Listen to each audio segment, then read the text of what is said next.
Auzubillahiminash-shaytanir-rajim. Bismillahir-rahmanir-rahim. Good morning to all guys. Assalamu alaikum warahmatullahi wabarakatuh. Jumma Mobarak to all guys. তোমাদের সাথে আজকে আমি আমার বাগানটা একটু শেয়ার করেছি। আল্লাহর রহমতে টমেটো ধরা শুরু করে দিয়েছে, মরিচ ধরা শুরু করে দিয়েছে, গাছগুলো ঝাঁকায় বেয়ে উঠেছে। সব মিলে আমি আলহামদুলিল্লাহ এবং অনেক শাক তুলে নিয়ে এসেছি।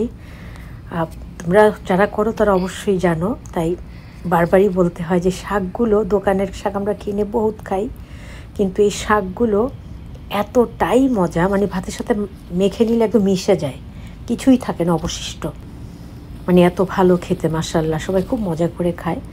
আজকে অনেক শাক তুলে নিয়ে এসেছি। আর জানো তো আজকে কয়েকদিন এখানে প্রায় 90 ডিগ্রি গরম। এই যে দেখো মরিচ ধরা শুরু করেছে। গরমে কয়েকবার হার্ট অ্যাটাক করার মতো অবস্থা হয়ে গিয়েছিল আমার, কারণ চুলার কাছে থাকতে হয়েছিল লং টাইম। আর তারপরে বাথরুমটা তো মেজেছিলাম, সব করেছিলাম, যাই হোক। তারপরে যখন দেখলাম যে মানে খুবই খারাপ লাগছে, যেটা ভাষায় প্রকাশ করার মতো না। তারপরে আমি ডায়াবেটিসটা মেপে নিলাম 169, অর্থাৎ প্রায় 10-এর কাছাকাছি ডায়াবেটিস। জানি না কী করে হলো, খালি গতকালকে আমি একটা আম খেয়েছিলাম মিষ্টি খাওয়ার মধ্যে, নাথিং এলস। নিশ্চয় বাগানটা তোমরা দেখতে পাচ্ছ। আলহামদুলিল্লাহ সব কিছু মিলিয়ে।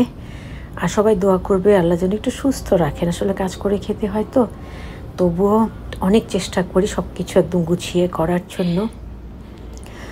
আর তোমাদের সাথে শেয়ার করতে পারলে ভালো লাগে।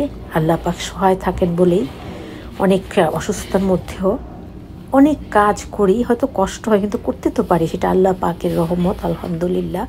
আর দেখো শাকগুলো দেখো, অনেক শাক তুলেছি। এটা মানে এভাবে দেখালে বোঝা যায় না, কিন্তু একেবারে অনেক শাক তুলেছি। আজকে আর এগুলো করবো না, আজকে 5 থেকে 6টা আইটেম রান্না করেছি অলমোস্ট, কারণ বাসায় আমার গেস্ট আছে। আর সেই সাথে তোমাদের সাথে শাকগুলো শেয়ার করে দিলাম। আর সত্যি আমি আজকে, কালকেও পানি দিয়ে এসেছি, কিন্তু পানি দেওয়ার পরে ঘাস ছাঁটাই করার পরে আর এনার্জি থাকে না ভিডিও করার জন্য। আজকেও পানি দিয়ে আজকে কিছু ঘাস ছাঁটাই করলাম, অনেক ঘাস হয় এখানে। ছাঁটাই করে ভাবলাম যে না, একটু ভিডিও করব। দৌড়ে এসে মোবাইল নিয়ে একটু ভিডিও করলাম, কারণ আমার নিজেই অনেক প্লিজড হয়েছিলাম দেখে আলহামদুলিল্লাহ। সবাই ভালো থাকবে। এখনও অনেকের মাঝে ঈদের আমেজটা রয়ে গেছে, that's why I saying Eid মোবারক।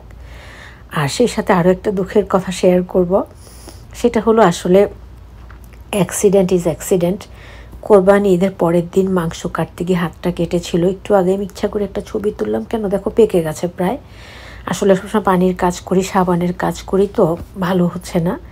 ইনশাল্লাহ আল্লাহর রহমতে বরকতে আল্লাহ ভালো করে দিবেন, আমিও আশা রাখছি। তাহলে সবাই ভালো থাকবে।